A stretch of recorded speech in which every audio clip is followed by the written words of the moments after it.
With our culture embracing socialism and communism, you might wonder what in the world is going on. Well, stay tuned as we peel back some of the layers and discover that the devil really is in the details.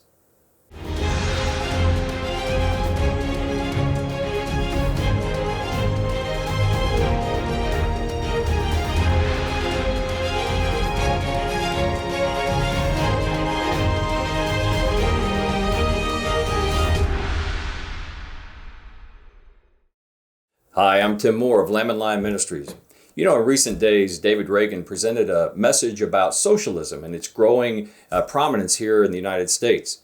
He warned people not to embrace socialism. But today I'd like to peel back another layer and begin to understand why socialism has found such attraction. I'd like to take us back to the roots of that ideology and blow away some of the smoke and discover that the devil really is in the details.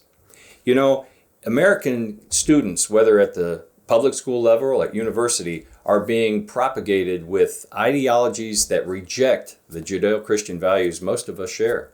As a matter of fact, studies have shown that millennials, those aged 25 to 40, believe that George W. Bush murdered more people in the last 100 years than even Joseph Stalin. Can you imagine? You think, what in the world is going on? How can they be so misguided? Well, here's the sad reality. Many liberal churches have jumped on the ideological bandwagon and have embraced what they call liberation theology. They begin to reject the Judeo-Christian values, even of the Christian faith, saying that it amounts to white colonialism. And they are embracing ideologies that lead toward absolute atheism. So again, for just a moment, let's go back to the origins of some of these ideologies, of communism, of socialism, of critical theory. And we'll discover that they come, by and large, from a man named Karl Marx. You know, Karl Marx was born in Germany. He was a Jew. He was raised in a family that had become either Catholic or Lutheran, by and large.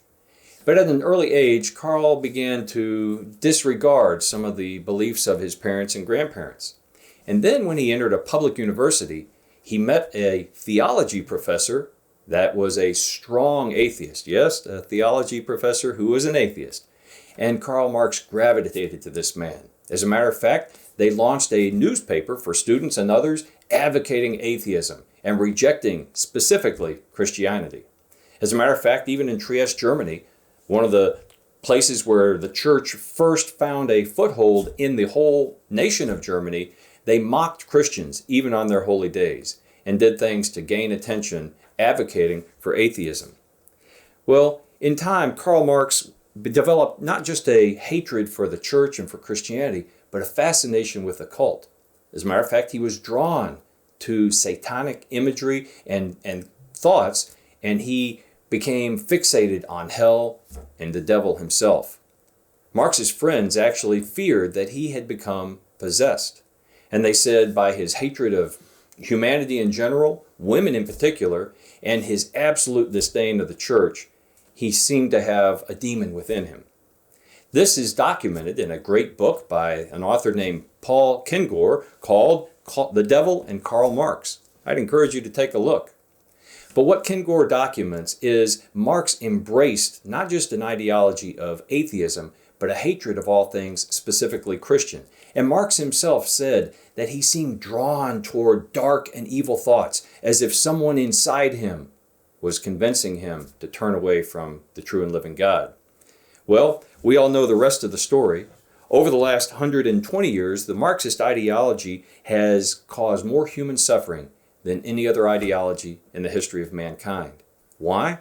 Because people who embrace that ideology reject God and reject any kind of outside structure of beliefs or of right and wrong. So man is left to his own designs.